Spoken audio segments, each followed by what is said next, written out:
Hello friends, welcome to MIC institute online classes. आज हम memory के बारे में पढ़ेंगे। मेमोरी क्या होती है? मेमोरी किसी भी प्रकार के इंस्ट्रक्शंस, इंफॉर्मेशन और रिजल्ट को क्या करती है? ये स्टोर करके रखती है। तो ये क्या कहलाता है? हमारा मेमोरी। ठीक है। मेमोरी को कंप्यूटर की याददाश्त भी कहा जाता है। जैसे यदि मानव को कुछ बातें याद रखना हो तो उसके लिए उसका मस्तिष्क होता है, उसी प्रकार यदि कंप्यूटर में डाटा को याद रखने के लिए क्या होती है? मेमोरी होती है ना। मेमोरी दो प्रकार की होती है, प्राइमरी मेमोरी और सेकेंडरी मेमोरी। इसी प्रकार से टेम्परेरी मेमोरी और परमानेंट मेमोरी।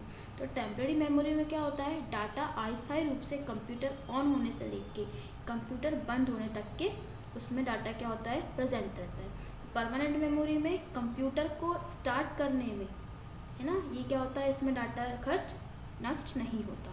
इसके बाद आप यहाँ देखेंगे बिट एंड बाइट। मेमोरी में यदि कुछ चीज़ें स्टोर करना होता है तो वो 0 और 1 के फॉर्मेट में क्या होता है? चेंज करके स्टोर होता है, जिसे हम बाइनरी डिजिट भी कहते हैं। सबसे छोटी जो होती है मेमोरी की यूनिट वो होती है बिट। 8 बिट बराबर होता है 1 बाइट। ठीक है। ऐसे 1024 बाइट बराबर होता है 1 किलोबाइट। 1024 KB बाइट बराबर होता है 1 मेगाबाइट। 1024 MB बराबर होता है 1 गीगाबाइट। 1024 GB बराबर होता है 1 टेराबाइट। ये सब मेमोरी की यूनिट्स होती है। अब टाइप्स ऑफ मेमोरी। मेमोरी दो प्रकार की होती है, प्राइमरी मेमोरी और सेकेंडरी मेमोरी। प्राइमरी मेमोरी क्या होती है? मेमोरी कंप्यूटर का वह भाग होता है जहां हम डाटा, इंफॉर्मेशन और प्रोग्राम, इन सब की प्रोसेस के दौरान ये सब क्या होती है? इसमें उपस्थित होती है, और यदि इनकी आवश्यकता पड़ती है तो इन्हें हम तुरंत ही उपलब्ध करा सकते हैं। ठीक है। यह मेमोरी अस्थिर मेमोरी है क्योंकि इसमें लिखा हुआ डाटा कंप्यूटर बंद होने के बाद या बिजली जाने के बाद क्या हो जाता है? मिट जाता है।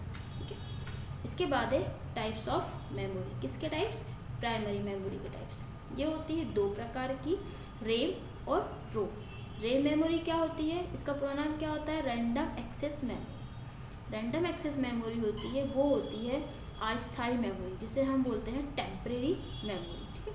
इसमें लिखा हुआ डाटा आप मिटा सकते हैं। ठीक है। वो जब स्थान खाली हो जाता है तो आप उसे क्या कर सकते हैं? दूसरी इन्फॉर्मेशन से फिल कर सकते हैं। रैम जो होती है वो 3 प्रकार की होती है, डायनेमिक रैम, साइक्रोनस रैम और स्टैटिक रैम। डायनेमिक रैम क्या होती है? जिसे हम क्या कहते हैं शॉर्ट फॉर्म में? डी रैम, है ना। डी रैम जो होता है वो अधिक साधारण डी रैम है। इसमें जल्दी, इसको हम क्या करते हैं? जल्दी रिफ्रेश करने की आवश्यकता पड़ती है ना, तथा बार बार रिफ्रेश होने के कारण यह पहले से किसी वस्तु को मिटा देती है और जल्दी रिफ्रेश होने की गति कैसी होती है? कम होती है। साइक्रोनस रैम में क्या होता है? ये डी रैम की अपेक्षा ज़्यादा तेज होती है।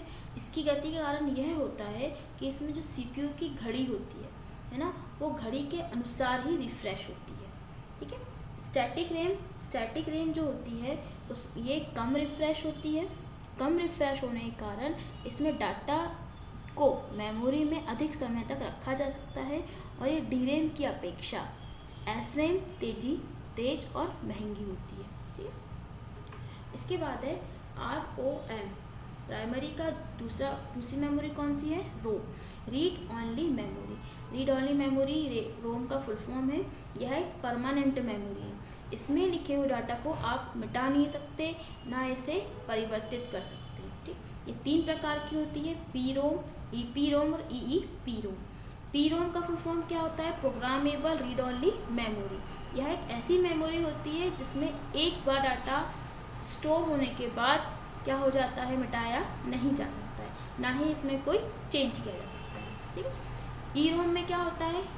EPROM का फुल फॉर्म क्या होता है? Erasable programmable read only memory, है ना। यह PROM की तरह ही होती है, लेकिन इसमें डाटा को स्टोर प्रोग्राम्स जो होती हैं उसे अल्ट्रा वायलेट रेज के द्वारा क्या किया जाता है?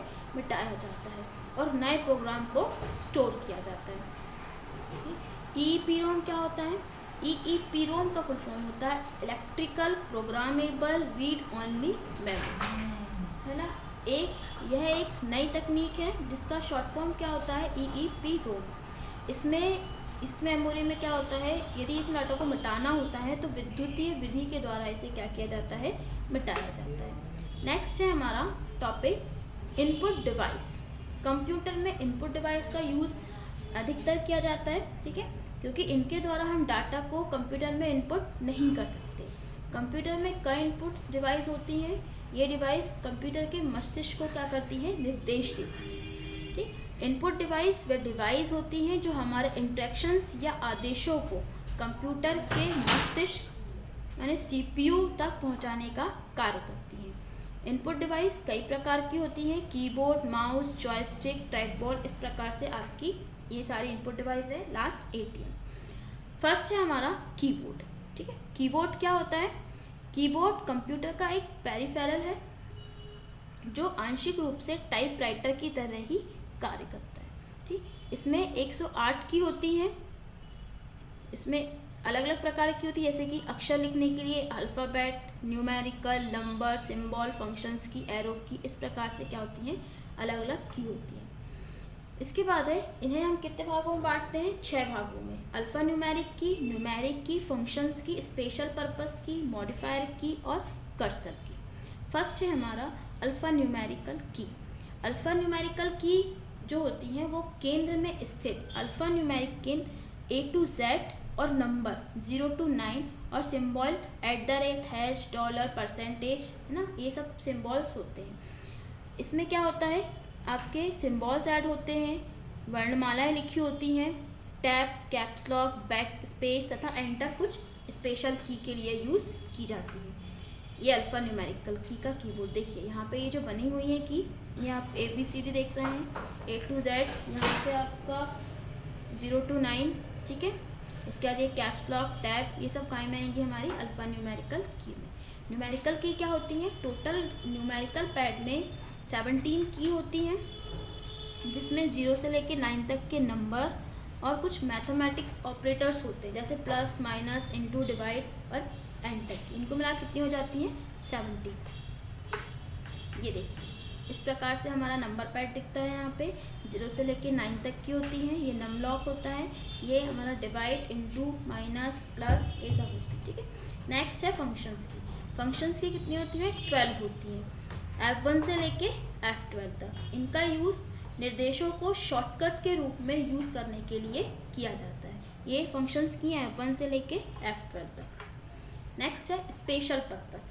स्पेशल पर्पस में कौन कौन सी की आएंगी? Sleep, power, volume, start, shortcut, है ना, escape, tab, insert, home, end और डिलीट। ये इस प्रकार से दिख रहा है आपको, पेज, स्क्रीनशॉट, पुश, मोड, ये सब काम में आएंगी हमारी स्पेशल पर्पस में।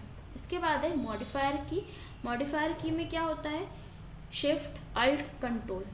ये जो मॉडिफायर की होती है उन्हें हम अकेले यूज़ नहीं कर सकते, इनके साथ किसी दूसरी की का यूज़ करके हम इनको आसानी से यूज़ कर सकते हैं, ठीक।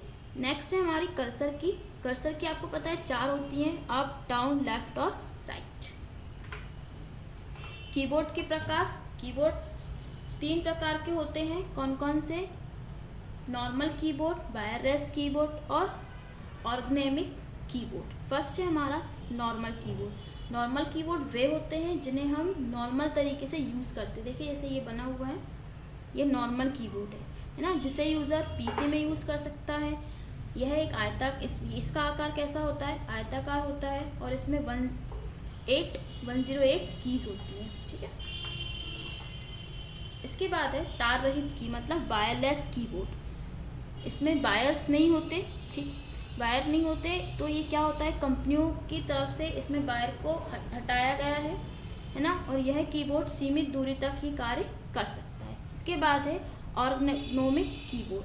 बहुत सारी कंपनियां एक खास प्रकार के कीबोर्ड का निर्माण किया है जिसमें यूज़र टाइपिंग करने के साथ साथ दूसरे कीबोर्ड की अपेक्षा क्या होता है, ये आपको सुटेबल होता है, आरामदायक होता है।